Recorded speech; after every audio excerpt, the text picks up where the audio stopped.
但这事件真相，掌握证据变化。观众朋友你好，欢迎持续加入新闻大白话，我是主持人谭英文。节目一开始来介绍今天的特别来宾，首先是前立委李胜峰，主持人好，大家好。还有国际政治专家赖岳谦，主持人好，观众朋友大家好。好，稍后郭正亮哥也会加入我们节目现场。好，我们要带大家来看一下今天是23号嘛，好，那就是代表美伊的开战已经到了第24天了。好，我们都很关心目前的局势发展，我们赶快带您锁定最新的讯息也就是伊朗现在是真实承诺4的第75轮的军事行动。好，那他说这一轮的打击目标包含的就是在以色列多处的军事部署点，还有美军位在沙烏地阿拉伯的苏丹王子空军基地。好，那现在伊朗说他们还有使用一项新的武器，好，就是新型的无人机，要来打击的是以色列本古里安机场。好，那伊朗的伊斯兰革命卫队发言人也特别讲说这个大部分的无人机机型就叫做阿拉12。好，这个无人机可能比较多人是陌生的那它是比较先进破坏力更强，那航程可以达到2000公里，那雷达的反射截面积是更小，也更难被敌方来侦测。好，所以你可以看到伊朗他们其实呢在无人机上面是有好多个不同的类型而且是有一直在进展的好，那这个无人机的造价也十分低廉，可以快速的来量产，好，就是要用量大的方式好来进行突围。那现在大家就说啦，以色列你不是有铁穹吗？不是都说很厉害吗？应该不得怕嘛不是伊朗的极速炸弹现在是再次突破了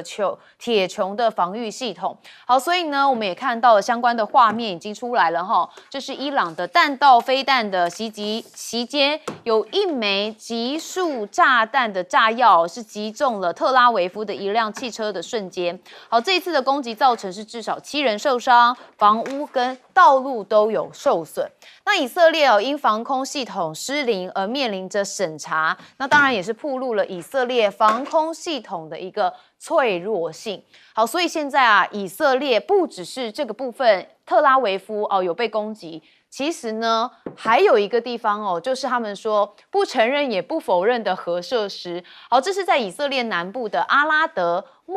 迪莫纳21号晚间遭到伊朗的弹道飞弹攻击。好，这个地方攻击是一个蛮特别的点因为它是被以色列认为不承认也不否认的一个核设施。好，攻击也造成了超过200人受伤，这让很多的以色列人很惊讶，而且很担心那我们看到迪莫纳的居民说，他们没有想过会发生这样的事情，以为这一座城市会因为这个不承认也不否认的核研究中心而受到保护结果没想到还是遭到伊朗的弹道飞弹袭击。好，那以军现在承认没有办法拦截这2枚的伊朗导弹，但他说不要紧这是偶发事件。他说这2起事件发生在相近的时间跟区域是纯属巧合。那也说以色列的防空系统虽然对他们有进行拦截的尝试，但没有办法成功拦截。那这些导弹可能是属于一个卡德尔系列的导弹。好，这是以色列空军所说。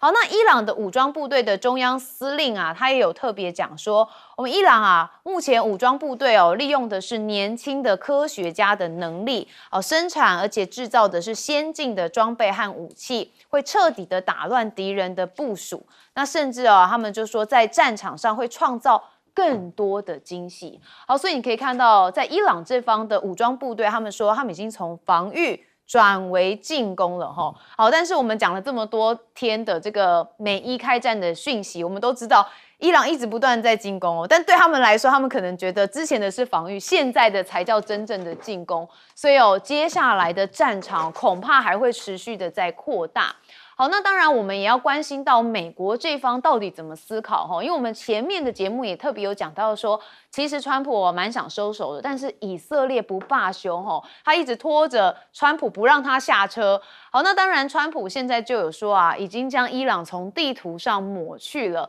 好，那这件事情听在伊朗总统的耳里是怎么说的呢？他说将伊朗从地图上抹去的幻想体现了面对一个创造历史民族意志时所流露的绝望。那他也认为啊，威胁跟恐怖只会进一步的增强他们国家的团结，那他们也会坚定的在战场上应对这些疯狂的威胁。好，那当然，美国团队啊，现在也在研究和谈的策略。好，美国媒体报道说，川普政府已经就战争的下一个阶段，以及可能会跟伊朗进行的和平谈判，展开了初步的讨论。那希望德黑兰做出5年不发展飞弹计划，还有停止铀浓缩活动等6项的承诺。好，不过我们也知道嘛，伊朗过去已经多次的拒绝了上述美国的一些要求。好，那德黑兰的领导阶层也说啊，跟之前一位曾经展开对话，结果又突然发动轰炸的总统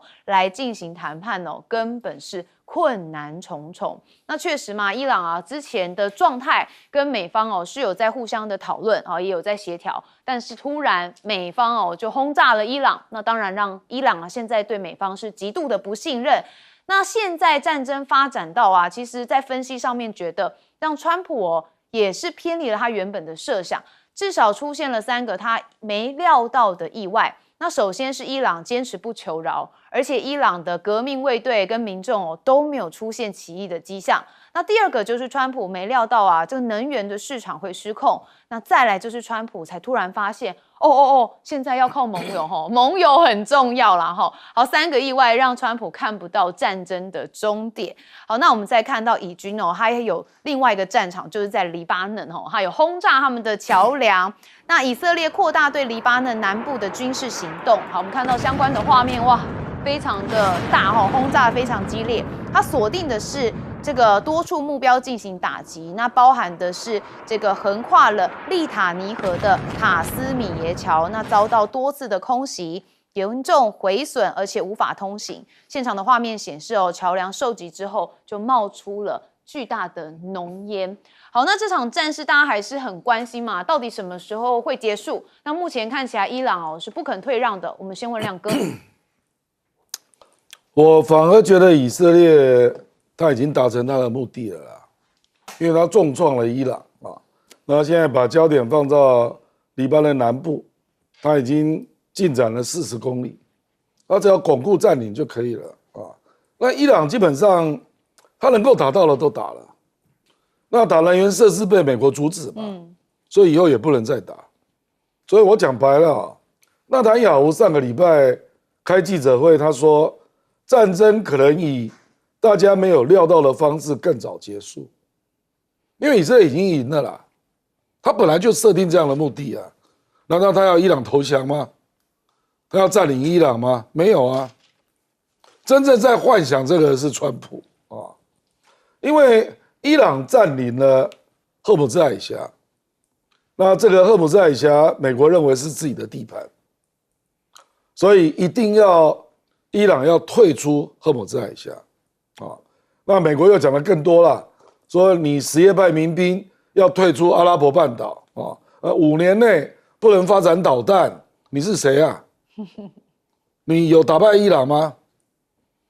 连俄罗斯要乌克兰要这个非军事化都做不到，何况你美国根本没有打败伊朗啊！你这个是对投降国才能这样要求啊，比如说对日本、对德国的要求你现在要伊朗不要发展导弹，你凭什么？你又没有打败我，所以我觉得现在的麻烦就在就是川普的脑袋啦。美国专家很多连那个国家反恐中心主任肯特，他都说最后那个礼拜他们的不同意见的报告都送不进去军方也有不同意见甚至美国现在的国防部次长那个科比从2012年到现在从来没有支持过攻打伊朗，所以你美国坦白讲，美国的中东专家真的蛮多的啦军事专家也很多都很优秀的，我们坦白讲也是读他们的著作美国现在真正的问题是总统叫川普了，就他现在不知道怎么办因为没有想到伊朗真的成功占领赫姆兹海峡，那他现在就很难退。为什么？因为赫姆兹海峡如果美国不能把这个伊朗赶出去那就会影响到中东的布局，所以这个已经是一个地缘政治的问题。那这个问题，美国很难接受了啊。我觉得目前就是站在这个角度，问题是已经发生了，你也可以自我解释了，说哈姆兹海峡啊，伊朗已经局部开放了，比如说今天这个礼拜传说日本就要通过，日本邮轮啊，那我跟各位讲啊，中国、印度加日本，哈姆兹海峡就已经开放了50%，这3个国家就占波湾出口的50%，所以你说它都没开放吗？不是啊，你川普也可以说局部开放很好，所以我不打了，你也可以这样解释啊。可是我们就希望针对双方的协议方案来谈嘛，那回到谈判桌嘛，不然你怎么解？你如果陆战队去占领了岛，那到时候又是另外一个僵局的开始。没错。好，赖教授怎么看？这2天焦灼在那里哈？那由于以色列已经由于伊朗已经对以色列的南部的城市开始进行轰炸了哈。伊朗本身没有战略轰炸机，那怎么办呢？它就发展出这种长途的无人机。这种无人机它本身的载弹量啊其实是蛮大的。那它用的这种250公斤左右啊，因为你刚刚提到的阿斯拉，它是185公斤到200啊，这个50公斤左右啊，280公斤左右的这样的一个炸弹。这个在2次世界大战的时候是战略轰炸机用的很多的一种炸弹。它如果在高空引爆的话啊，它本身的威力可以到达1公里啊平方啊，就是1公里半径左右直径了1公里。那这个部分里面会造成人员的杀伤啊，也会造成车辆的损坏。可是如果它是往地面上落的话，它1枚炸弹就可以把一个机库，可以把一栋建筑物整个毁掉，这个能力都有的。而这种飞机它的缺点就是在于它的飞行速度很慢啊，大概每1小时100-200公里左右，所以甚至连用机关炮都可以打得到，防空炮都可以打得到，它飞得比较慢。如果你用导弹去打它，例如说用爱国者啊，或是用您刚刚谈到的有关于不管是铁穹或者是说用箭式的导弹打的话，它基本上就划不来了，因为这些导弹很贵。也就是说，你用很贵的导弹去打一个这么便宜的而有去无回的，这个就是不对称战的一种方式。所以我们刚刚强调的就是，它比较像2次大战的时候战略轰炸机飞过去丢下来的那些便宜的弹，但是因为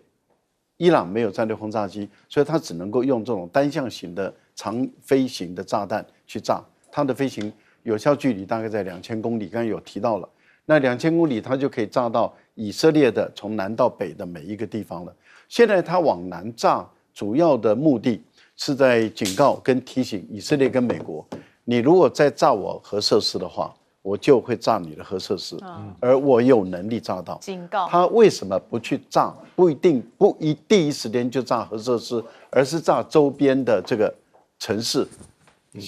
它主要就是警告嘛，我可以很精准的炸到，我接下来就炸你了，所以才会引起以色列人的震撼，吓到了以色列人才发觉到说它并不是安全的，因为他当时把它放在那里是他认为很安全。离伊朗很远，伊朗炸不到。现在伊朗告诉你说，我可以炸得到，而且我可以用不同的方法。您介绍了2款武器，这2款武器，一个就是中程的弹道导弹，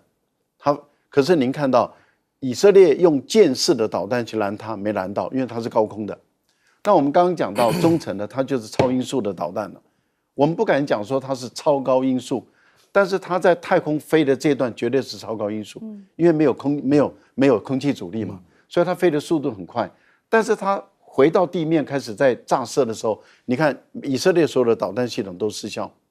我们刚前面讲的高空的拦截的箭式失效，到了接近的时候，它已经打了一堆这种铁穹，可是所有的影片都告诉你铁穹在后面追不到，所以它就成功的落地了。所以这种中程的导弹，它对以色列已经构成威慑了。另外，您看到了它的这种集束炸弹，因为在我们画面上看到的这是集束炸弹，它在空中就把整流罩打开了，它的所有的导弹纸飞弹就飞出去了。纸飞弹飞出去，它随便就可以把你一个这种面积的这种目标就达掉。所以我个人觉得战争的性质已经改变了啊，对以色列跟美国来说压力也很大，尽快结束战争吧。好，大家都希望赶快的收手哦，否则这个全世界都被卷入这场漩涡里头。顺风委员，大概还不容易收手啊，不容，真的不容易。现在问这个问题是问，不是说什么时候停，是应该问还要打多久。第二个呢，会外溢吗？应该答案是会溢到哪里去。所以现在看这一场战争呢，我越看越像第4次世界大战开始的前兆，希望不要是这样子。这一个斐迪南大公被暗杀在塞拉耶夫，那么奥匈帝国凭庞大的实力就对塞尔维亚就发动攻击了。这么一来以后，你的打我的进，然后呢，就外溢到不可限的时候，就成为了第1次世界大战。你不觉得现在正在外溢中吗？它的外溢是经济力、政界的破坏力正在进行中，不用最悲观的角度来考虑。为什么？因为川普也变了。在第一次啊，我是看了很多的书籍的时候，看到有一个特点，就是川普在第1任的时候，每有将军跟国防部啊告诉他采取行动，他第一句话问说要花多少钱，他第一句话问要花多少钱。那显然那时候的川普的考量，这是一个钱，所以他第1任下来，他很骄傲的说，我是任内唯一没发动战争的美国总统。那同样的道理，到了第2任的时候，他问的不是要花多少钱，他问的是我会赢吗？然后只要你告诉他会赢，他就干了。你不觉得前一次用 B2 轰炸机去炸这个核设施的时候，不就是认为我是可以赢的？那赢了以后，他自己就一套的吹嘘赢麻了。那这一次呢，他也想试图的来营造我会赢了，因为我用强大的力量一次的压制伊朗。结果伊朗这一次啊，没有妥协了啊。这里面出现一个很重要的概念，就是台湾要生存了。最近我看台湾写了很多什么不对称作战啊，从这个谁了，我觉得拜托啊，要谁对哈，谁做很可怕。伊朗他很清楚的知道自己的缺点在哪里，他知道他没有空优，他的空军没有能力，他知道他也没有海优，他也知道依他国家的状况，要建立一套反飞弹系统，不是他能够承受得起的。所以他的设计的方式就是一个就是我用核弹的恐吓，所以但是一直被压制。第二个就是我不断发展我的攻击性武器，所以大小小攻击性武器啊，这一次大家眼睛都吓了一跳，哇，他有那么多的飞弹啊，还有能力有那么强。他说原来他发现进攻是最佳的防守，你们注意到这一点？所以前面他在被挨打，后面你看到他的是怎么样子，不断的攻。所以台湾要学啊，想不对称作战，拜托学对啊，不要乱学，因为你认为会做到的部分，都是中国大陆最强的部分。还有要自己能够做，对，要自己做，有办法国产，对不对？对啊，对。好，我们休息一下，回来继续讨论。所以这现在讨论。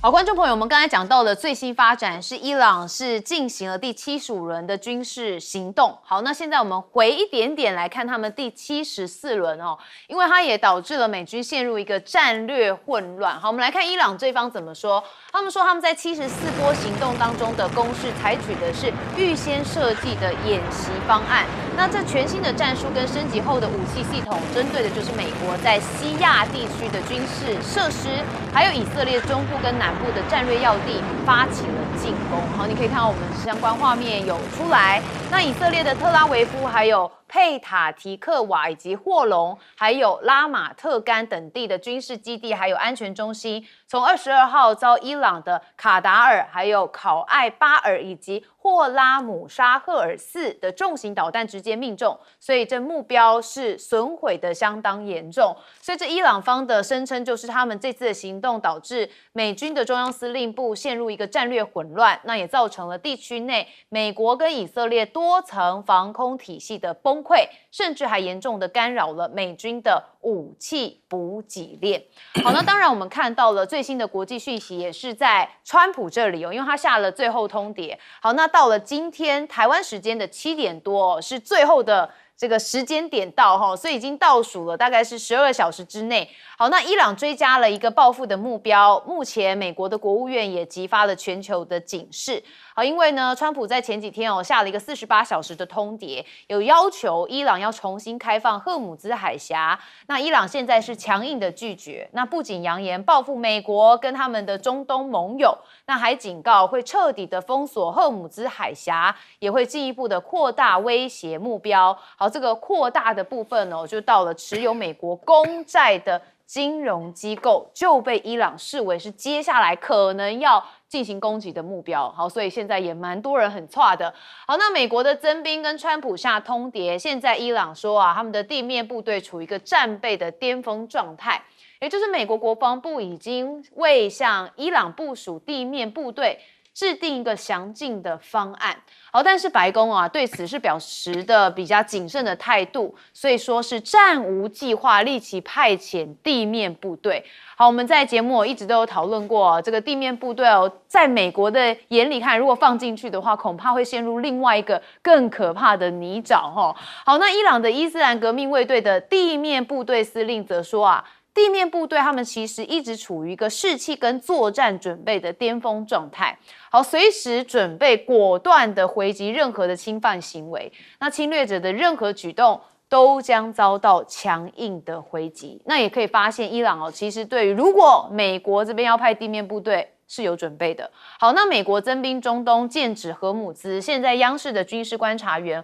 魏东旭他说，美国这个举动就是为了夺取荷姆兹海峡的控制权来作为准备。那当然可以执行的是反水雷、低空突袭等等多类的作战任务。好，但是如果他是贸然的发动地面作战，或是占领伊朗近海的岛屿，就会面临伊朗的强力反击。那他们评估之下认为一定会付出沉重的代价。好，那现在看起来荷姆兹海峡是美国所在意的，好，但是好像也拿它没辙，因为现在伊朗要收这个过路费。好，你看德黑兰当局正推动对荷姆兹海峡的控制权来变现，所以每一艘游轮外界盛传需要支付的是200万美元，是新台币6400万才能通过，真的是天价。好，那当然川普呛杀伊朗说油价不回头，那华尔街冷看说你根本把自己已经逼到了一个墙角。那现在美国也考虑要解禁伊朗的原油平抑物价，不过伊朗是嗤之以鼻说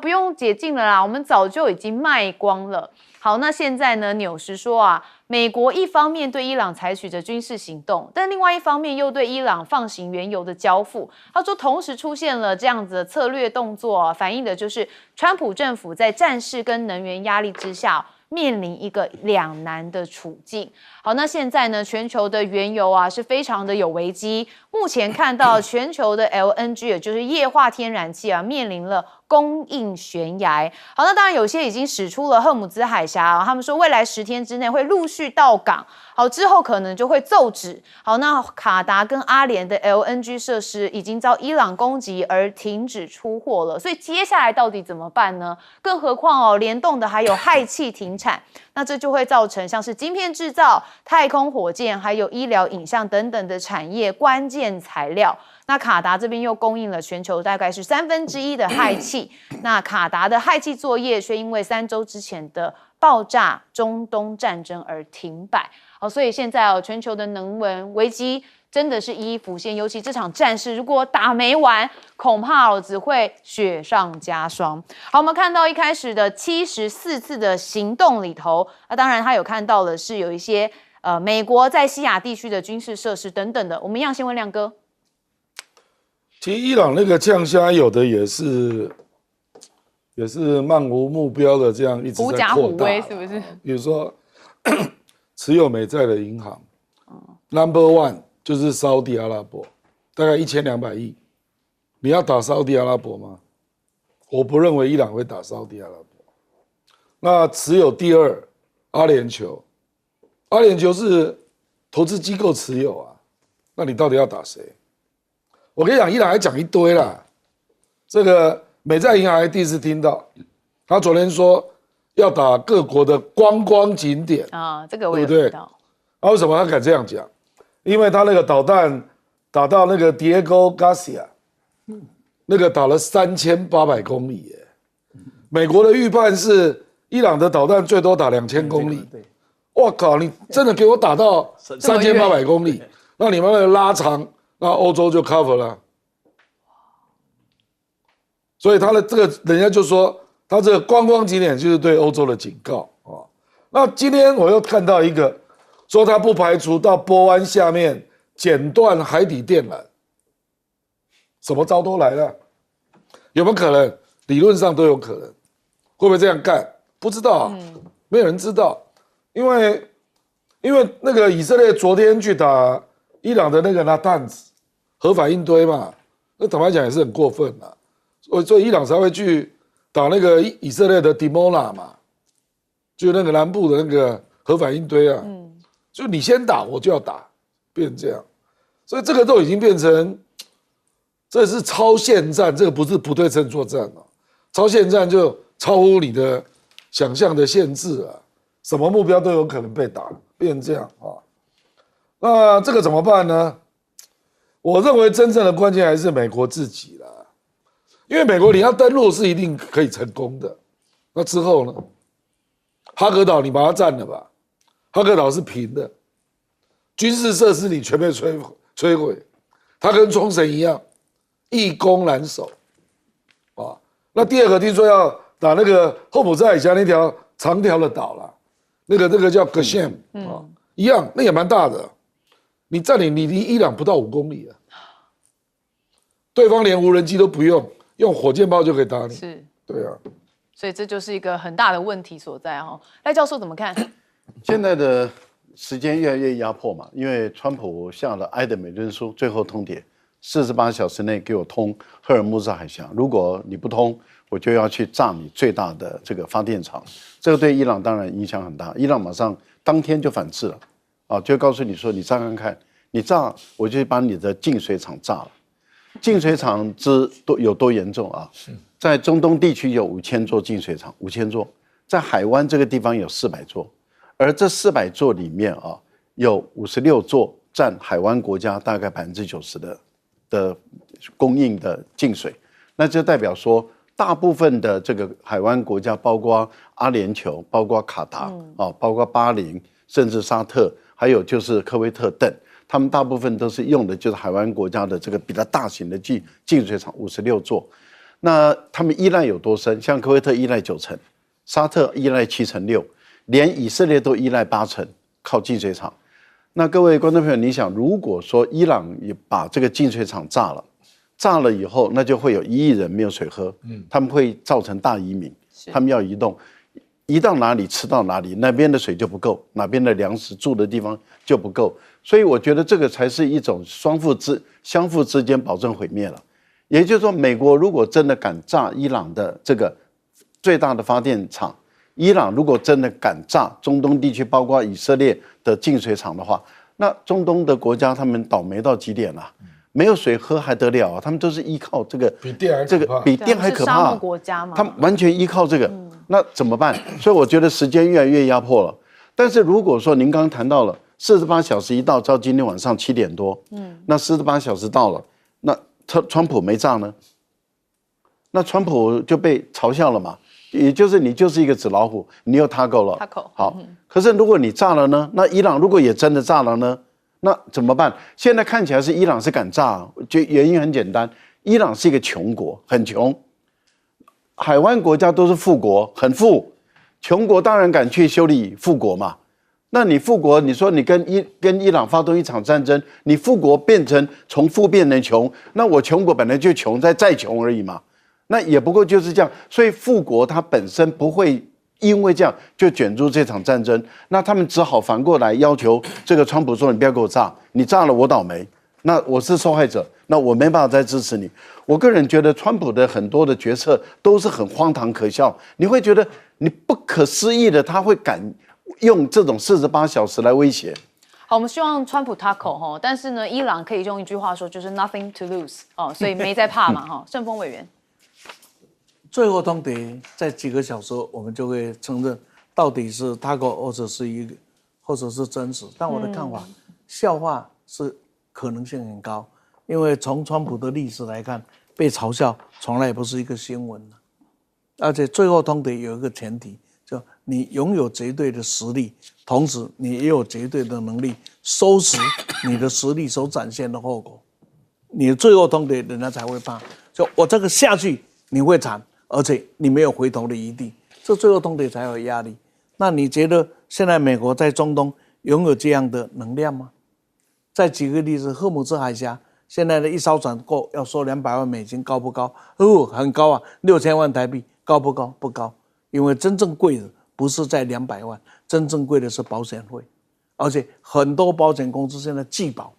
当一个被拒保的后轮，那是没有办法行动的，这没有人敢去动。那这个是无价的。那因此全世界都来看，川普你干嘛？你把伊朗打成，到底你要把伊朗打成什么样子？就是说我讲，他开战的时候，他并没有自己的终战目标。一个战争呢，没有终战目标，就不知道怎么停，就会像当年日本呢去打中国一样，打到最后啊，进也不对，退也不对，打也不对，不打也不对。那日本跟当时的中国的实力比起来，那差多少啊？那日本人有坦克车，中国有什么车？有牛车加铁皮是吧？就这样的一个战争为什么能撑？因为各自有各自的优点啊，其中最大的一点是它的领土、它的空间比你大，人比你多，这个东西在战争里就是很扎实的硬实力啊。所以从这样的角度再来看看呢，目前呢这个战争的情况又是怎么样子？你看川普现在好像专业的声音听不下，只听红颜拍马的声音了。所以刚才我们私下才在看呢，范斯不见了，这个卢比奥不见了，就剩下那一个半路跑出来的国防部长啊，天天叫哇哇叫赫克塞斯，这是他唯一能够上世界舞台的机会嘛。那这种人，我想包括很多将军是看不起的。最后我要讲更可怕的问题是，伊朗已经把战争的形式用恐攻化的方式在恐吓跟推动，就把战争打成是恐攻的方式。所以像净水厂海湾国家不会打了，他会打的净水厂应该就是那个谁的以色列的。可是这一打，以色列是已经生死存亡危机了，请问核弹会不会出现？所以我才讲这是一个难以收拾的外溢的一个战争。看马上就容易是失控的情况。对，好，我们休息一下，马上回来。对，以色列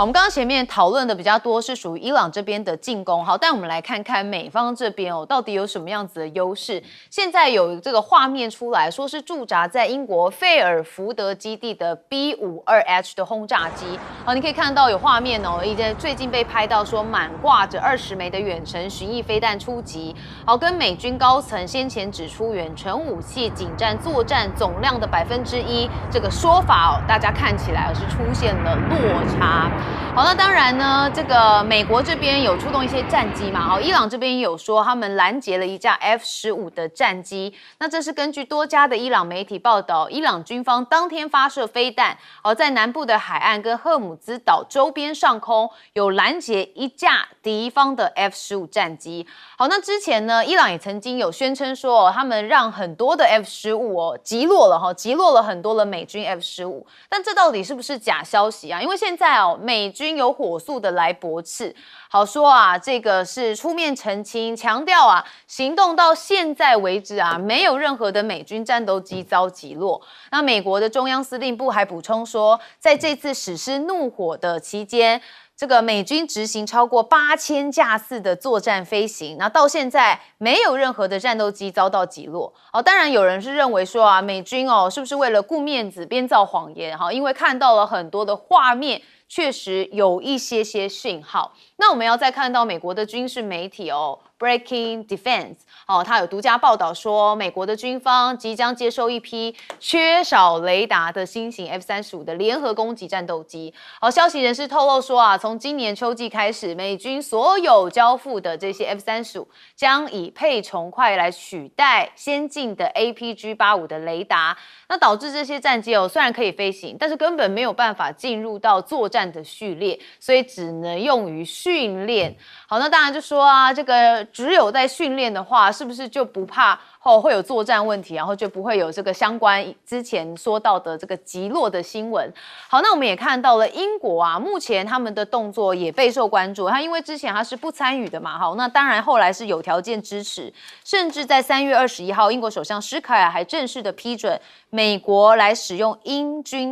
国军队的这个军事基地，那这也是重大转变。那前以色列的军事情报局的伊朗专案负责人，他就有分析说，这显示着伊朗的决策过程其实正在走向一个极端。好，因为他们首度动用了远程飞弹。那过去德黑兰在面对冲突的时候，大多是采取比较克制的反应，但是现在好像变成一个比较攻击的途径。那伊朗是不是会扩大目标打伦敦呢？那我们刚刚也讲到嘛，英国现在看起来是有条件的跟美军一起作战。那英国的大臣则说目前没有具体的证据来表明伊朗是正以英国为攻击目标。但是他补充说，如果有这样的计划，他们也做不到。同时也没有任何的评估可以证实 IDF 的说法。那即便伊朗可以发动如此远距离的攻击，英国也有能力来自卫。好，那目前《每日邮报》也报道说有一艘这个搭载着这个战斧巡弋飞弹的英国核动力潜舰已经前往阿拉伯海，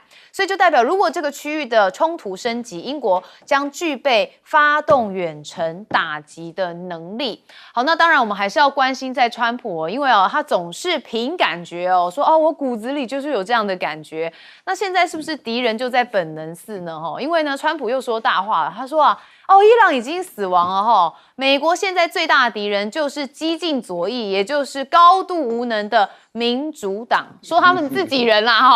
好，那当然就大家看了满头问号，小米美国将在11月举行期中选举，如果川普所属的共和党选情不佳，就会导致他们失去了参议院还有众议院的控制权，川普的政令恐怕就会受到民主党的掣肘，那就会面临提早跛脚的困境。好，那现在这战争已经进入到第4周了，美国将要促定撤军的时间。好，那我们看到了美国的国会2党议员就希望从焦点从支持作战转向要求政府说清楚战争目标，那给出一个明确的撤军时间。好，但是我们知道嘛，川普之前曾说要从骨子里面感觉到结束为止那民主党的参议院是直呼川普真的很疯狂。好，那他又不是1天2天的事情他每天在这个全世界搞得乌烟瘴气的就是川普了。好，那当然我们看到了一开始的就是 B-52的轰炸局，好，大家就认为说跟美军之前的说法有出入。我们先问亮哥。B-52本来就有大量的存放在英国了，它本来就一个重要基地嘛，而且英国跟美国本来在这个空中是高度合作的，加拿大也是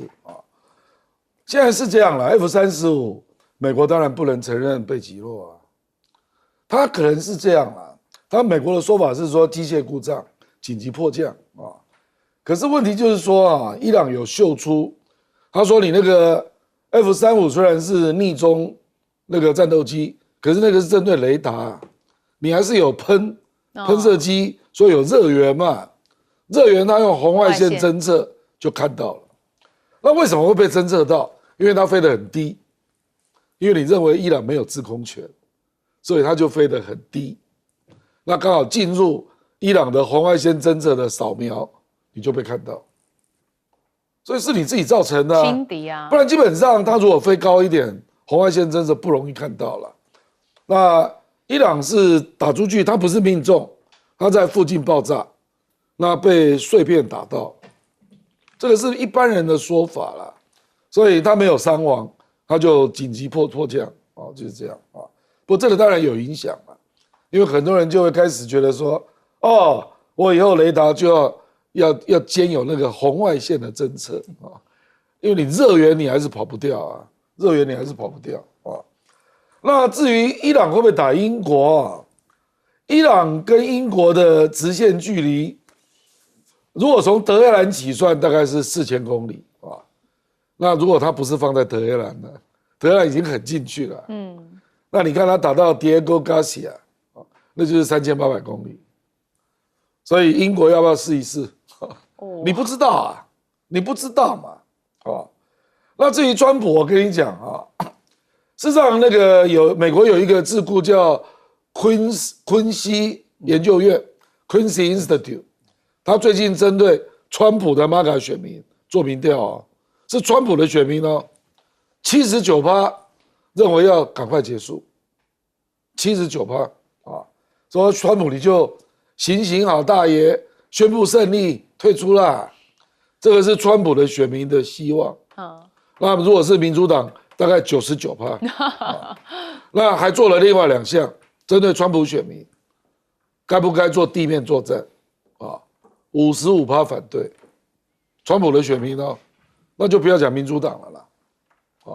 所以我觉得川普真的，我觉得真正去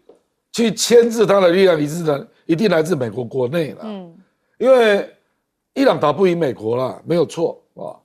会被占领那2个岛啊，可是战争不会结束啊，所以到时候川普就进入第2轮的困境，因为你到时候就会看到美军的死伤越来越严重，因为这个是地面作战了，地面作战很快就会死伤就会越来越严重，所以其实拖着对他没有好处了，你到时候就会看到美国的种种抱怨啦，然后还有那个预算要审查2000亿啊，参议院肯定有意见的，因为他可以做无限期的发言杯葛嘛，所以你如果要结束辩论，要60票。川普以目前的状况，绝对拿不到参议院60票了，他能够拿到共和党的53票就不错了，所以你参议院就卡住啊，那怎么办？我们每天都在生气。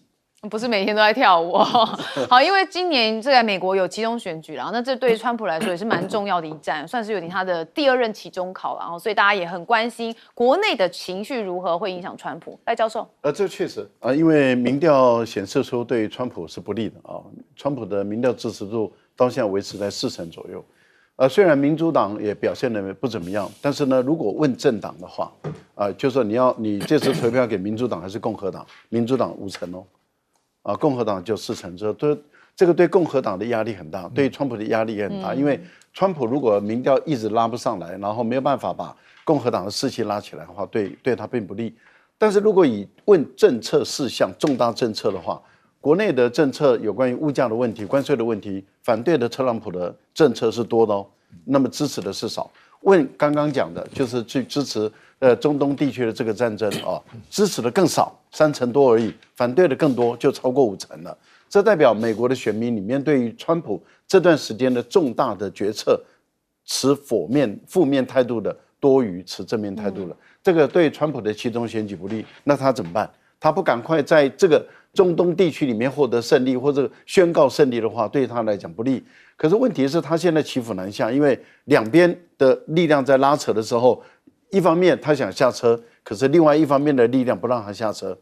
以色列不让他下车嘛，还有美国国内的犹太人支持以色列的他的母国的也不让他下车，那对川普来讲，金主不让他下车，可是另外一派又叫他下车，他自己也想下车，当然他下不了车，那怎么办？所以就僵在那里。美国的军方现在也很为难，他们只好玩文字游戏，击落、击中跟被导弹驱逐，这个迫降对嘛？对，因为击中迫降，导弹驱逐啊，没有被击中，但是不敢进去了，离开，这导弹驱逐嘛。然后另外一种就是击落，没有错，没有被击落，但是击中迫降有发生嘛，被导弹驱逐也有发生。这个他没办法，他只好玩文字游戏，在那边忽悠大家。不过我觉得伊朗这次打这个迪戈加西亚很重要，因为他会牵制住这个不是英国的问题，会牵制住美国在英国的这个基地的使用。为什么？因为它是非常重要的一个中继站。例如说我们看到的有6艘啊，这个2栖攻击舰已经往阿拉伯海移动了，它到哪里中继？就是到迪戈加西亚，在这个地方进行整补啊。然后航母也已经一艘也要赶了，另外一个福特已经脱离战场了，所以只剩下一个航母。那它如果要安全的话，它要补给也要回到迪戈加西亚，因为它不可能回到波湾战争进行补给嘛。那所以航母的补给很重要，后来来的航母也很重要。那另外就是战略轰炸机了，战略轰炸机它的补给点重点也是在这里。所以我觉得，当伊朗虽然2枚没打到，但是已经产生了这个相当的嚇阻作用。对，好，盛峰委员会不会打英国，我还不知道。但是土耳其已经被打了，土耳其还不否认，那个是他射偏了，那可是至少说早已经有3波了。那土耳其是北约的国家，那北约进不进场？我请问北约进不进场？那假如北约不进场，对于北约讲起来，军力算是数1数2的土耳其被攻击了，北约也不进场，也不表态，那北约存不存在？所以刚才我一直很担心塞拉耶夫的故事，会这样产生。对，所以当已经打了土耳其，北约没有态度，那打了英国，那北约会不会有态度？那假如打英国，北约有态度，那土耳其有什么想法？我这样呢？我小到这种程度啊？你说对了。我小到这种程度啊，变成北约窝里反。不是，你大小眼。这一次的整个的情况啊，我们把它锁定在一些小市场是一件事，但你把它拉高大度来看的时候，它又是一个说好笑是好笑，但是说恐怖啊也很恐怖。再来，伊朗的反击，我们看到的是飞弹，这是你看得到的，你雷达捕捉得到的，你卫星捕捉得到的。假如这一场圣战，我看已经跑不掉了，那就是恐攻化会是未来一个趋势。因为伊朗被打成这个样子嘛，那我的还手是用我全国之力在还手。伊朗打这场仗代价是很高的，对，那非常惨的，那他也被攻击得很惨呢。所以这个情况下，整个的宗教，有人甚至预测啊，伊斯兰教里面以波斯化的伊斯兰教会慢慢成为伊朗为主的这一个很重要的一个出现出来。那假如是如此的时候，这个波斯化伊斯兰教会走一个什么样的道路？是什叶派的这个道路，过去我们所担心的路，是不是会更强化呢？各位，这一场仗啊，川普真的不结束啊，哪一天历史会把他定在处辱簿上，他会是一个罪人。他的罪人就是打了一场莫名其妙的战争，打了一场要去宣扬自己啊威德无望的战争，打了一场自己都不晓得用什么目标来做结束的战争。